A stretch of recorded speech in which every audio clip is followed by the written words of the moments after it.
there, welcome back to my anime YouTube channel. So today I will be doing a preview on Juuou, Majin, no Fafnir. So first, before I start again, thank you once again for subscribing. And this video I will be covering just the main characters of the anime, because there's a lot of characters in this anime and the supporting characters, yes, they're there, but the anime mostly revolves around the main characters. So, I'll give you a description. The anime consists basically of 8 main characters, and the rest is supporting characters. And basically, it's about dragons that appeared 25 years ago in the current year of the anime. Sorry, excuse me for that.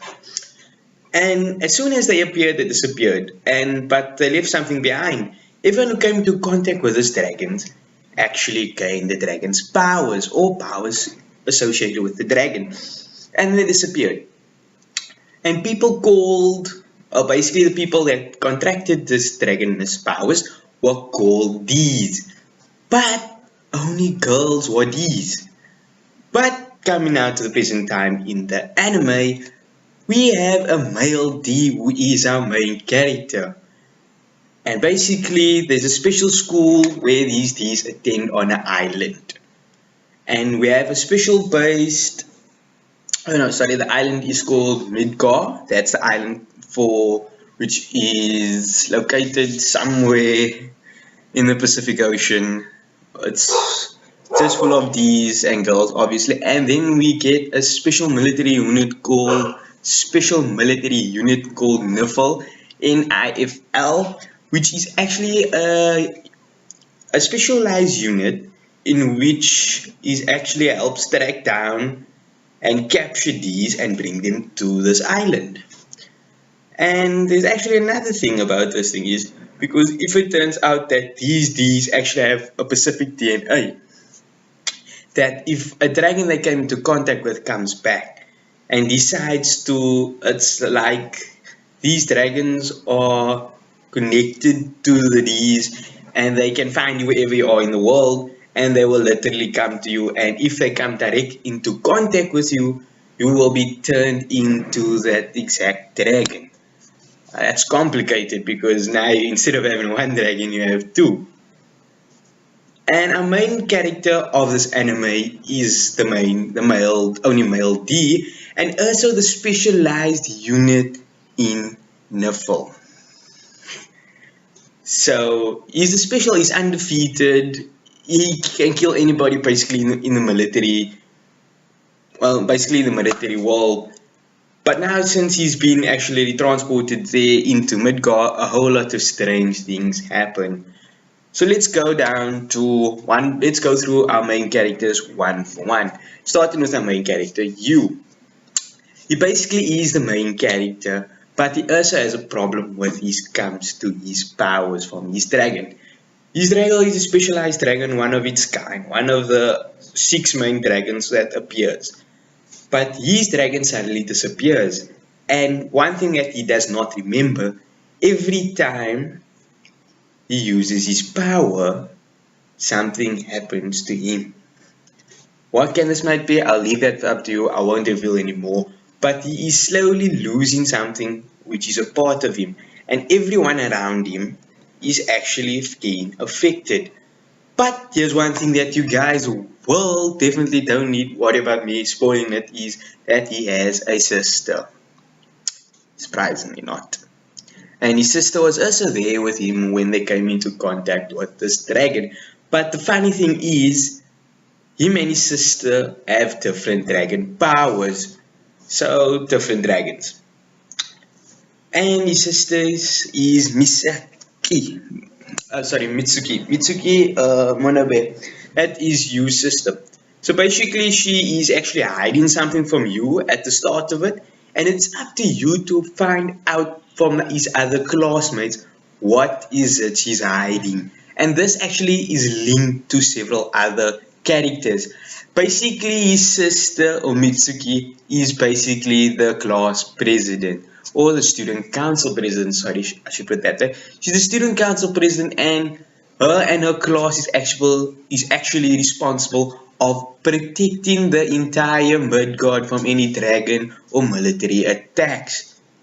I mean, she's so young and she has such a lot of responsibility. I mean, as a 14-year-old or so, yeah, she's around 14 years old. If you ask them to go out in the world, do something like that, I think they'll give up after a couple of days, and she's been doing this for years. Our next character is one of Yu's classmates, and she's actually the first person he encounters on Midgard. I won't explain how they meet and what happens on the meeting. I'll leave that to you if you decide to watch the anime or not. So they have a very strange encounter on the first meeting. And actually the first actual attack of a dragon on Midgard, we will see it will be encountering my first three candidates that I've introduced. And also another one that I will be introducing. So as we all know, if we have an action-packed hero-based anime, we have to have a villain. So the villain in this anime is Kili. That's Kili. Basically, she's also, you won't say she's a D, but she basically acts like one. She's basically the main terrorist part of this world. So Nerfall is actually one of the units that Kili is actually against. She is actually the main enemy of Nerfall and Midgard itself, because she don't want these to live as normal humans. She wants them to live as a dragon, and she clearly believes as herself that she is a dragon and that she has powers of a dragon itself. She is the leader of the evil terrorist group that is attacking all around the world, and she hasn't yet come into contact with you. But in the anime, there is several times that these two will have enticing confrontations, and it plays out very, very interesting, and you don't know which direction it's going to go. So up next, actually before I can go to my next character, she also has a very, very, very crucial part of my next character that I'm about to introduce, attitude towards life. So up next, I have a young girl called Tia. Due to her deep power, she actually grew horns out of her forehead. So this puts everyone in Midgard at ease. But she has a strange encounter because she has already met our main character before. I won't tell you where.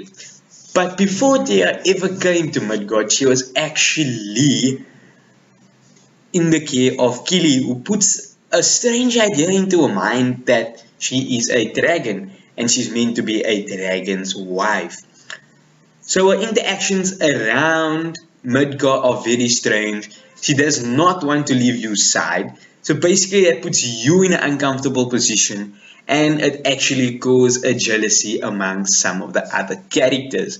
Amongst one of the characters itself. And as soon as she calms down and starts to settle in at Midgard, that particular character wants to replace her position in what she does to you. Alright, so Tia is actually also one of the D's that again gonna attract another dragon to Midgard.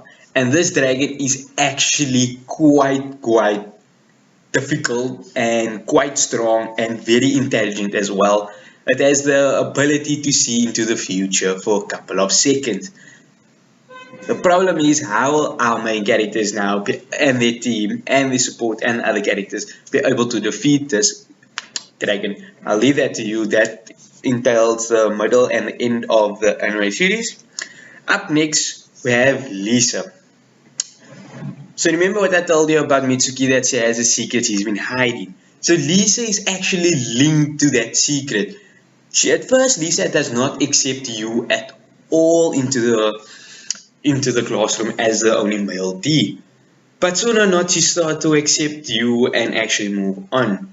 And she is also one of the characters that actually helps Tia settle down into Midgard and help her realize and go against the ideas of Kili in the anime. She also helps protect Tia when Kili comes back to kidnap her. and throughout the anime. So up next, I have 2 more characters to bring to you before I go into a few main points of this anime, or points that I think should have been brought up in the anime as well. So up next we have Hiruka Senpai. So she's basically, I would say she's basically the main teacher here in the anime, and she's also the homeroom class teacher for our main characters as well. So she has also a big secret that she does not tell you, and is also linked with Mitsuki. That's a very big secret that is later on revealed, and you helps to fix a certain issue between these characters as well. She's actually a general, and you, after meeting her for the first time, refers to her as general, but then she clearly immediately tells him not to, and refer her to just as a teacher. She's also one of the characters that actually helps the main characters decide on what to do when facing these and the way to go forward in their day-to-day lives. And up next, but not and the least of our main characters, is Lieutenant Loki. He is a lieutenant at NFL, and he was actually Yu's main lieutenant. As soon as Yu arrives at Midgar, he actually sends him a mail, which is actually not supposed to happen because Midgar is supposed to have such a strict security system that no one's allowed access, but somehow he finds a way around it. And basically, Lieutenant Loki informs you about any major problems that might come his way. So basically, he's still looking after his favorite lieutenant. But that's still a problem because he even asks the impossible of you to kill someone which he cares about. Now this is also going to play a very crucial role. The relationship between Loki and you, and how Loki pulls his strings as a lieutenant to help you. So now I'll be talking about what most of you probably had at your minds at the beginning of the session. Who's dating who? So in actual fact, there's nothing like this. There's actually a bit of romance between certain anime characters, such as Juuou and Iris. They have an actual relationship at the end of the anime, which I think if they had more episodes, they could have pulled on more on their relationship. There is actually a sense that Yu and Mitsuki might have a relationship with each other due to their past interactions. And another one is Yu and Tia. Because Tia was saved by Yu, she actually feels an attraction that he is the one for her. And since then, she is deeply in love with him until she starts to realize it's impossible and still actually goes at it, but just in a different way. Last but not least, we have Killy. Yes, the villain. At the end of it, we actually see that she respects him not just as a person, but as the opposite sex and as someone who is literally accepts her to be a person and gives her a choice. She gives him a choice and he chooses for her, and she is surprised by this. And at the end of the anime, you will see a surprising feature about this. And I think this could act if they made more episodes, we would maybe want to see the relationship between Yu and Killy.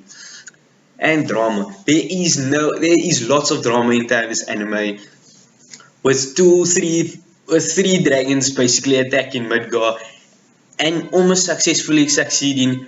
It's a hectic time for our main characters. The drama between main characters is also there. We have Mitsuki, Lisa, and Yu all in an entanglement about a certain secret that is still coming out, but is slowly coming out in the first couple of episodes. That's all I have to say for this anime. Thank you very much for watching. I hope you subscribe with the notification for more videos coming up. I will be making a video soon about my next selection of animes that I would like you to vote on. If you have anything that you would want to discuss with me, anything that you should I improve or try to do better, please don't be scared to comment below, or you guys can email me at nawawisam@gmail.com. Don't forget, and thank you very much. Goodbye.